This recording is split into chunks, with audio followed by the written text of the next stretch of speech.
Donald Trump postpones G7 summit.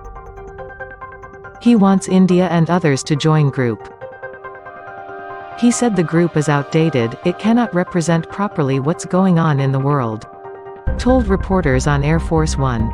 President Donald Trump's announced on Saturday that he is postponing an in-person summit of the G7 ends, for now, what had been a hurried effort to arrange a major gathering of world leaders, while also assuaging those leaders' fears it was safe to assemble during the coronavirus pandemic.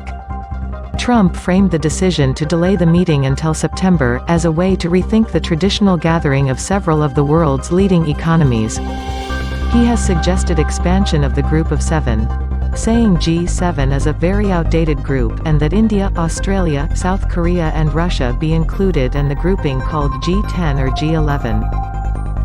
He said he had, roughly, discussed the idea with the leaders of the 4 countries he would like to add to G7. India did not react to Trump's comments till press time on Sunday. The U.S. president suggested the meeting could take place in the weekend before or after the annual UN General Assembly. Trump hinted, though, that he was considering other options.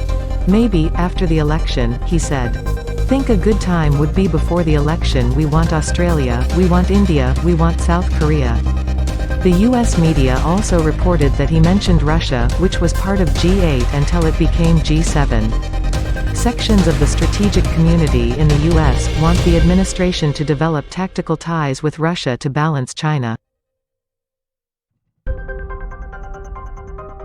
U.S. Secretary of State Michael Pompeo on Sunday said that the United States can partner with several countries across the globe, including India, in view of the threat posed by Chinese military capabilities.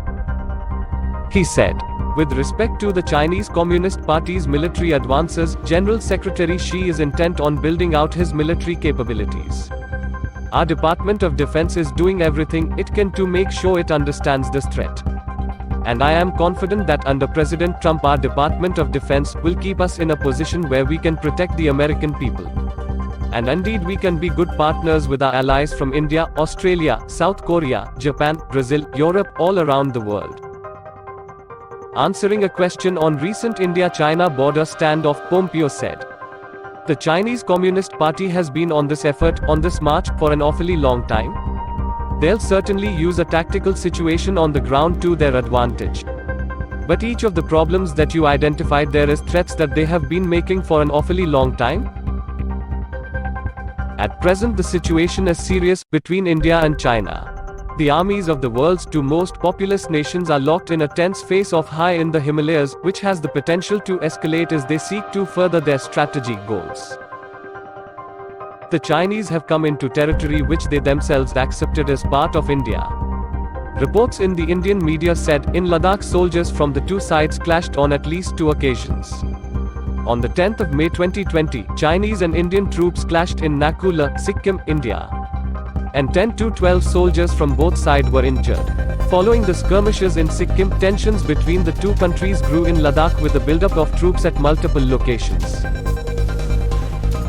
India can't deter China from using Himalayan skirmishes unless it goes on the offensive elsewhere.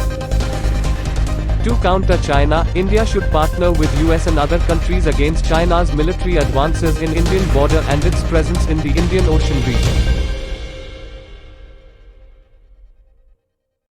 Australian Defence Minister Stephen Smith has rejected a uranium export exemption for Pakistan.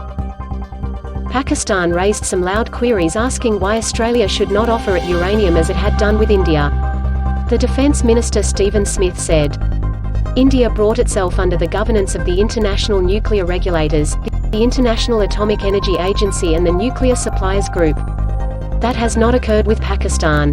There has never been a suggestion of nuclear proliferation from India," he said.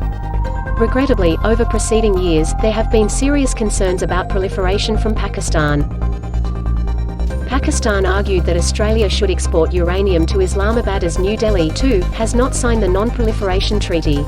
The minister said the uranium export decision reflected India's global standing and predicted it would become one of the world's 3 great powers, along with the US and China.